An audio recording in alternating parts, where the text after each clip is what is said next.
Bienvenidos sean todos a esta nueva sesión de la materia lógica jurídica. Continuando con lo que es el racionamiento jurídico, lo que es el desarrollo del presente contenido programático, vamos a ver lo que son los métodos de interpretación. La interpretación o hermenéutica jurídica, allí siempre vamos a ver que en cualquier caso o problema jurídico a estudiar, lo primero que vamos a encontrar o que debemos encontrar, qué norma o cuáles normas regulan dicho caso.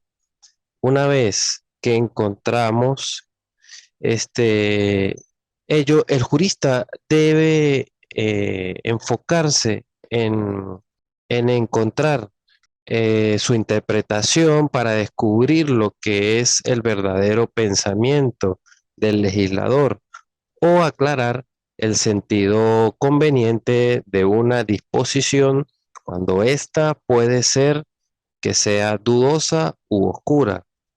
Entonces, para lograr debidamente el objetivo de esa interpretación, pues se han desarrollado entre muchas, la delimitamos a cuatro especies de, o métodos de interpretación que no tienen por qué ser excluyentes, sino que más bien son convergentes, es decir, que van en una misma dirección en búsqueda de un mismo objetivo o un resultado común. En primera instancia, vamos a conseguir la interpretación semántica, gramatical o literal, gramatical y literal. Eh, para interpretar un texto, en el caso de esta interpretación, eh, por ejemplo, el juez debe atenerse al sentido estricto de lo que son las palabras, a la letra exacta de la ley o a su sentido filológico. En esta interpretación se distingue cuando un texto usa términos técnicos y precisos que son queridos expresamente por el legislador. Y esto es ella. Luego pasamos a la interpretación histórica o dialéctica. Siempre los jueces y los juristas no pueden ser esclavos de la palabra de la ley, sino que deben ser servidores del fin de la ley, buscar su real espíritu.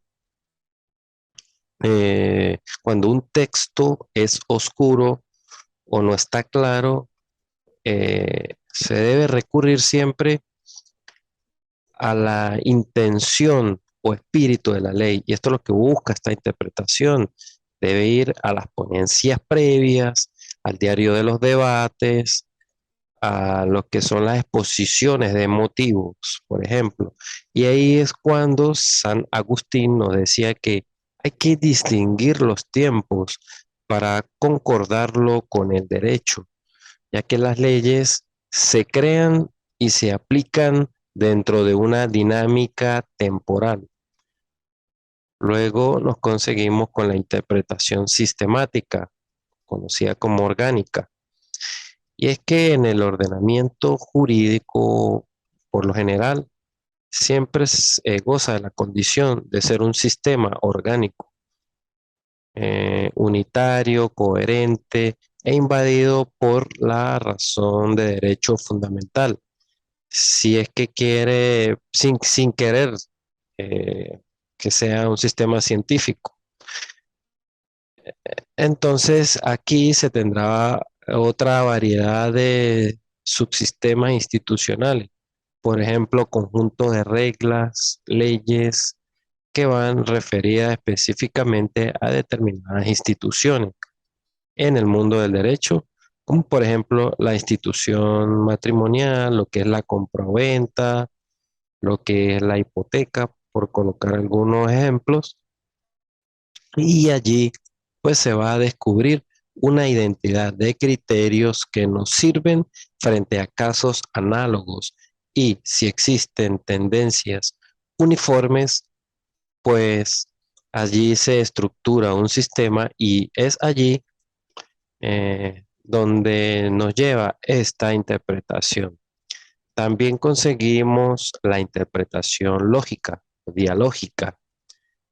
Eh, Esta parte de la presunción de que el legislador obra en forma racional o razonable, es decir, con una lógica que debe ser consecuente. Si no se tiene racionalidad formal, al menos tendrá una razonabilidad humano real. Esta se atiene entonces a los cánones de la argumentación lógica y como ya hemos visto, la lógica humana siempre es dialógica como una máxima de la jurídica.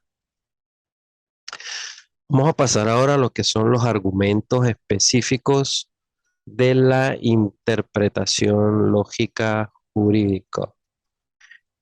El fundamento propio de toda argumentación lógica jurídica reside en el sentido o en la razón suficiente legal que debe existir, pero este sentido o estos sentidos en cada caso puede ofrecer diversos rangos.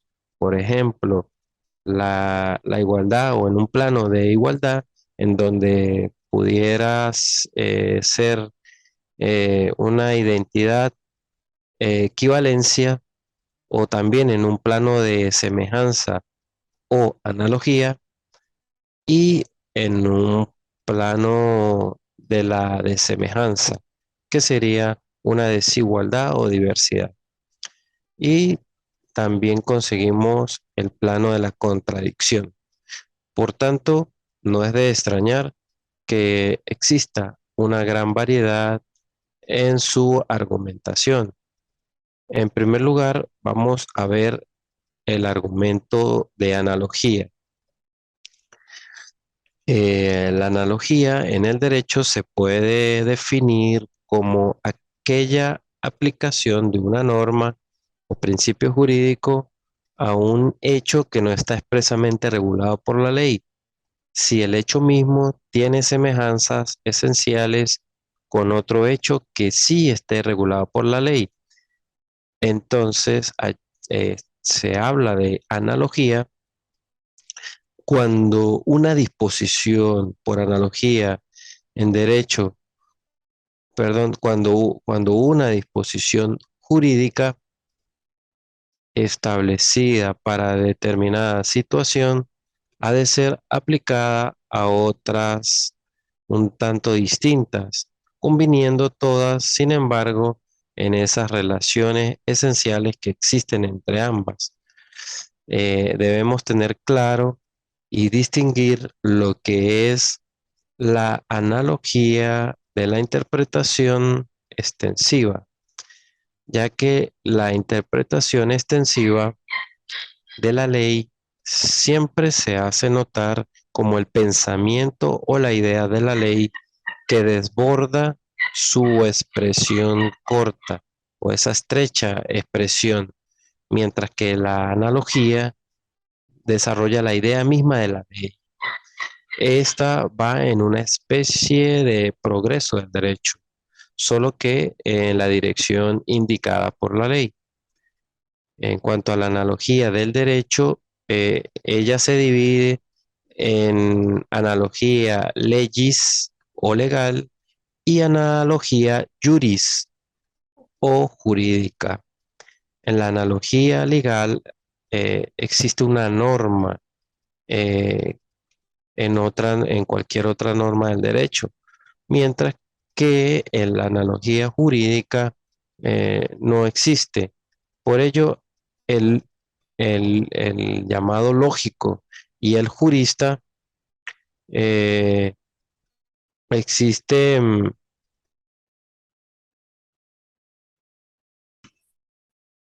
El lógico y el jurista, mediante un proceso de inducción normativa, deben encontrar un principio jurídico que regule el hecho analizado, pero mientras en la analogía legal se toma en cuenta una sola ley, en la analogía jurídica, por el contrario, se toma en cuenta más de una, bien sea ley o proposición jurídica a la vez.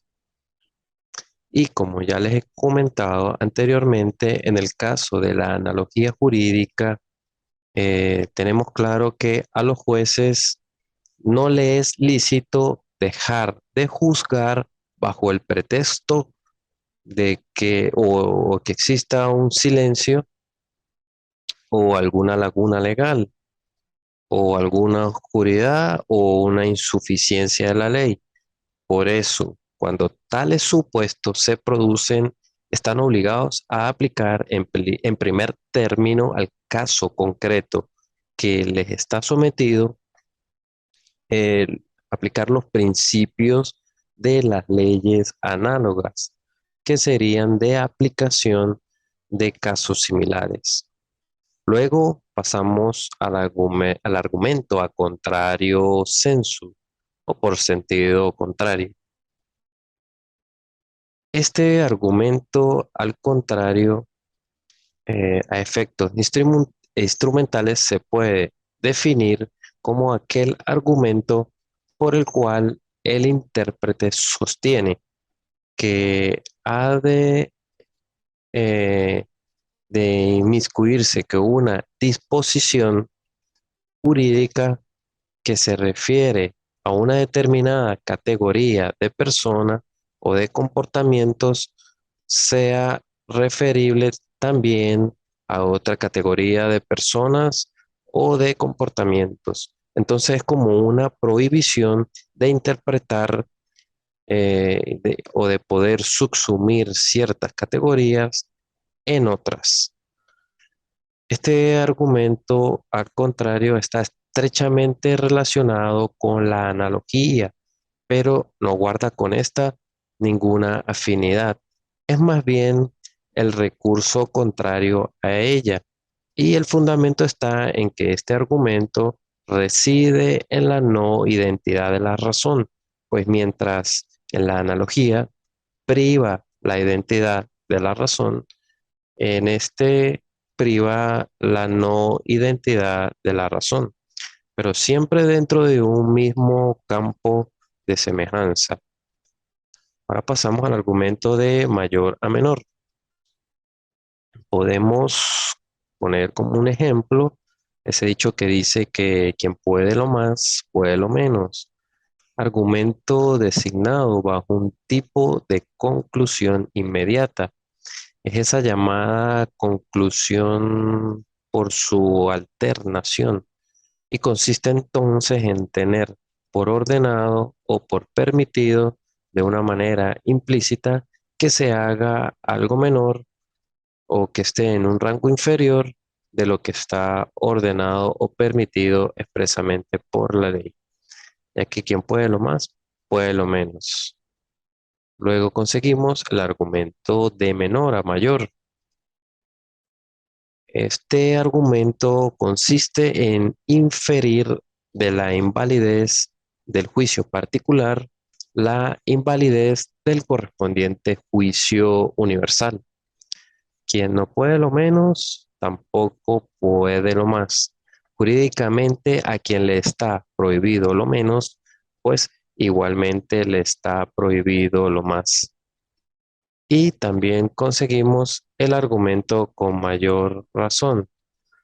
Muchos autores lo hacen ser matriz tanto del argumento de mayor a menor como el de menor a mayor.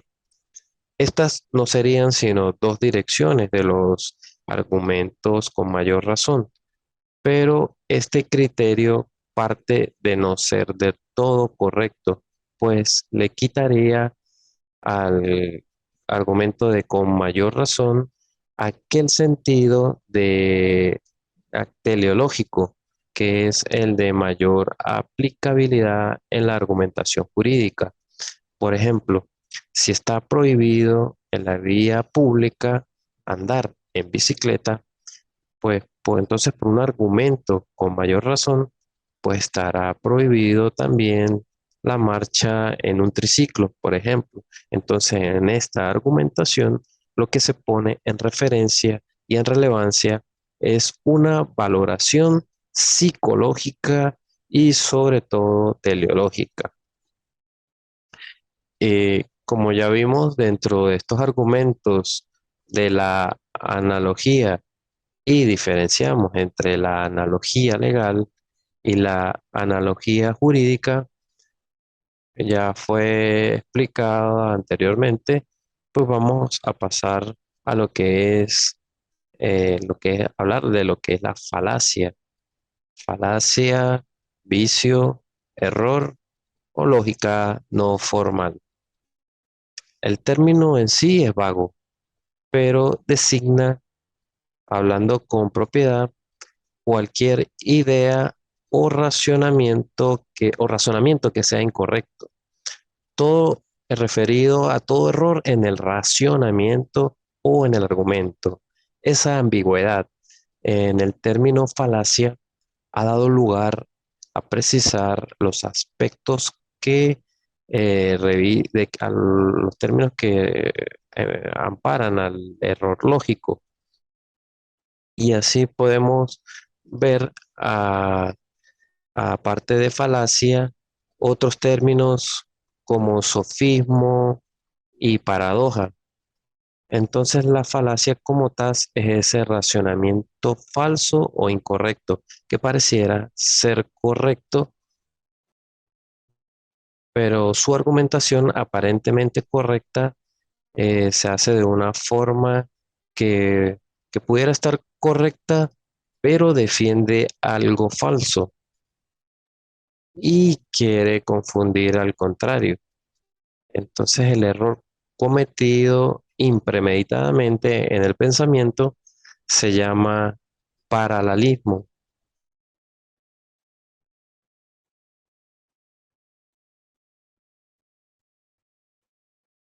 Es un término un poco complicado y se lo voy a repetir. Paralaguismo. Paralaguismo. Este es simplemente un racionamiento incorrecto. Por otra parte, lo que es el error premeditado o que premeditadamente se da con el fin de confundir al adversario y hacer pasar hábilmente un juicio falso como uno verdadero, se llama sofismo. Pretende esto dar una conclusión falsa y darle esa apariencia de verdadero. Sin embargo, con frecuencia se usa falacia, paralaguismo y sofismo en un mismo sentido. Por otra parte, eh, también conseguimos un término como es la paradoja. Este es un raciocinio que demuestra tanto la veracidad como la falsedad en un juicio. Visto esto, vamos a pasar a lo que son las clases de falacias. Y conseguimos allí las generales, las especiales, las formales y las no formales. En cuanto a lo que son las generales, es cuando se da un uso y abuso en cuanto a una generalización que parte de una información incorrecta o incompleta, eh, que trata de obviar las diversas alternativas, eh, y pues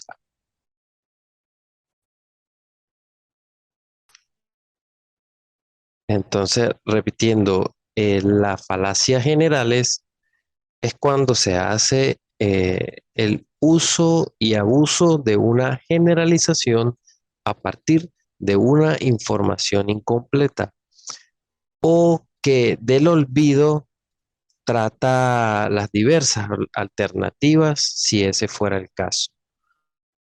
En cuanto a lo que son las especiales, atienden a los aspectos concretos.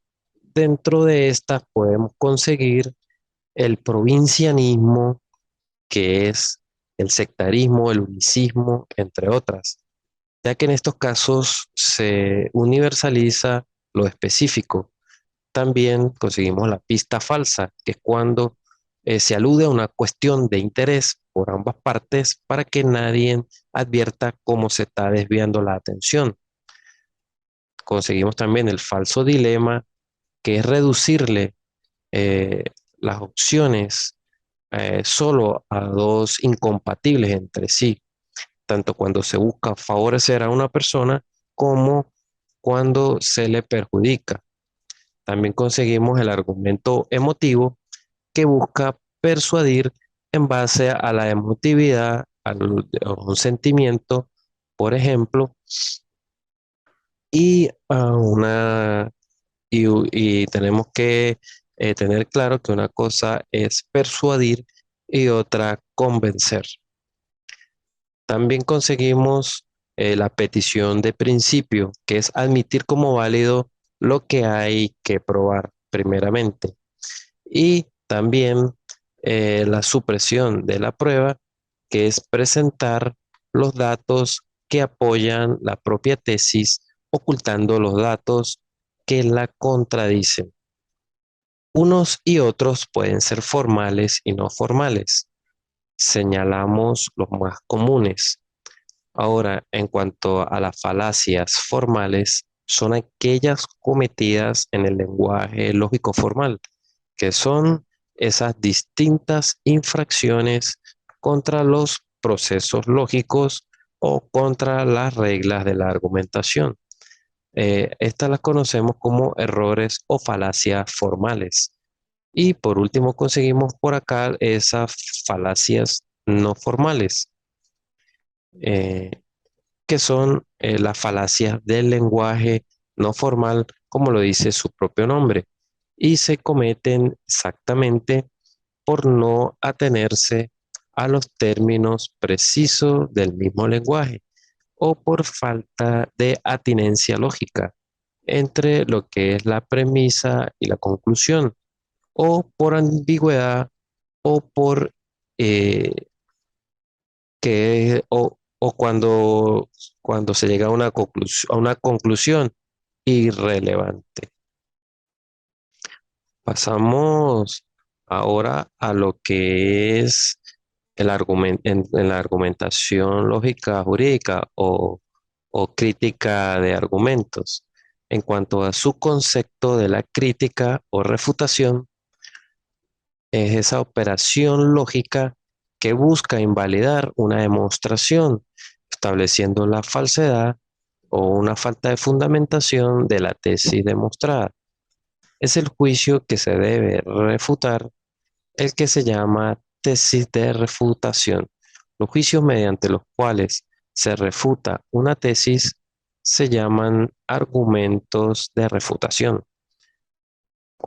Pero pasando a lo que son los tipos de refutación, existen tres clases o subtipos de refutación. En primer lugar, la refutación auténtica a la tesis, la refutación crítica de argumentos y el descubrimiento de la incoherencia de las formas de demostración. En cuanto a la refutación crítica a la tesis, una tesis se puede refutar de dos modos, en un modo directo y en un modo indirecto. En cuanto a la refutación directa, se da con los hechos singulares y certificados, según lo dicho respecto a los hechos en la argumentación. Y en cuanto a la refutación indirecta, se da a través de dos subdivisiones, que son la refutación indirecta por el absurdo y la refutación indirecta por la demostración de la antítesis. En cuanto a la refutación por el absurdo, es el descubrimiento de la falsedad en consecuencias inferidas de la tesis. Entonces, este es el método por deducción al absurdo.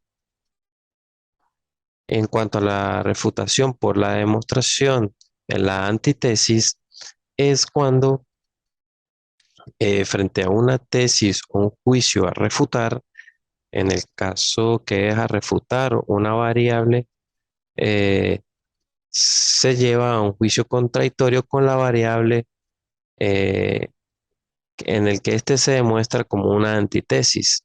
Si la antítesis, eh, por ejemplo, menos A, se demuestra que es verdadera, entonces la tesis A es falsa y allí no tendríamos ningún tipo de término medio. Luego pasando al otro tipo de refutación, como es la refutación crítica de argumentos, es porque se critican precisamente esos argumentos aducidos para demostrar una tesis, demostrando la falsedad o la incoherencia de esos argumentos. La falsedad de los argumentos, sin embargo, no significa la falsedad de una tesis que puede ser verdadera. A veces ocurre que una tesis es verdadera, mas uno no sabe encontrar los argumentos verdaderos que la demuestran. Y por último, dentro de los tipos de refutación, encontramos el descubrimiento de la incoherencia en la forma de demostración. Este consiste en demostrar o descubrir los errores en la forma de la demostración. Se constatan en estos casos que ha habido errores en el proceso de esa demostración. También existen unas reglas de la refutación o disputa. Estas reglas se hacen para lograr una refutación válida y evitar por consiguiente errores lógicos, tanto en la demostración como en su refutación. Y así conseguimos las reglas relativas a la tesis, las reglas relativas a los argumentos y las relativas a las formas de demostración. En cuanto a las que son relativas a las tesis, eh, pues evidentemente esa tesis debe ser lógica y cierta, clara y precisa. También la tesis debe ser idéntica en el sentido de que la misma durante todo el proceso da esa demostración o también de una posible refutación.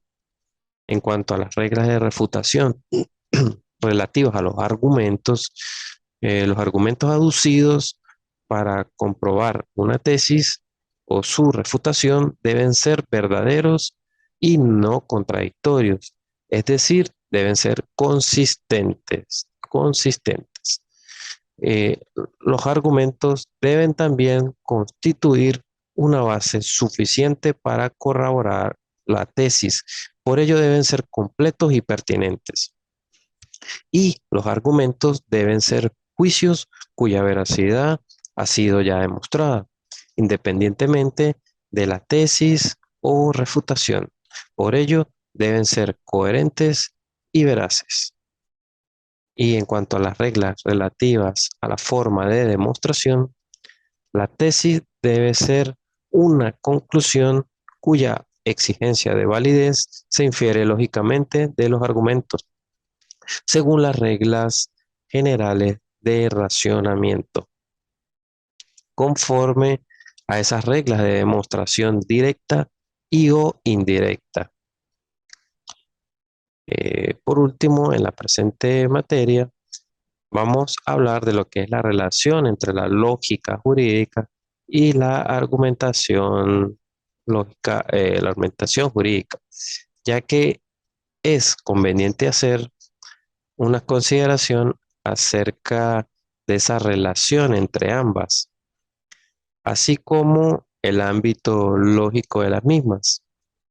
De una parte, en cuanto a la argumentación jurídica, esta va más allá de la lógica jurídica, pues como hemos visto con anterioridad, los argumentos jurídicos pueden ser estudiados desde una perspectiva que no es la de la lógica formal, deductiva. pueden ser estudiados desde una perspectiva psicológica o sociológica, eh, también desde una perspectiva no formal, que sería lógica material o lógica informal, y desde la tópica, desde la retórica y desde la dialéctica jurídicas. Por otra parte, la lógica jurídica va más allá de la argumentación jurídica, en el sentido de que tienen un objeto de estudio más amplio. Por eso se ha dicho que la lógica jurídica está constituida por la lógica del derecho, que se centra en el análisis de la estructura lógica de la norma y del conocimiento jurídico. Y aparte con la lógica de los juristas, que se ocupa el estudio de los diversos razonamientos o argumentaciones efectuadas por los juristas teóricos o prácticos. Por tanto, una parte como la otra no tienen sentido fuera del ámbito general de la lógica humana, porque naturalmente estos son dos campos que no hacen vida independientemente. En cuanto a la construcción del silogismo jurídico, no puede hacerse a espalda del análisis lógico de la norma jurídica, ni, ni que esté fuera del ámbito de la logicidad, bien sea teórica o bien sea práctica. Aquí residen todo el centro de esa materia. Bueno, hasta acá el desarrollo del presente contenido programático, y cualquier duda y pregunta con respecto a la materia, pues por los medios que ustedes conocen, no quedando más que agradecerles por su amable atención. Muchas gracias.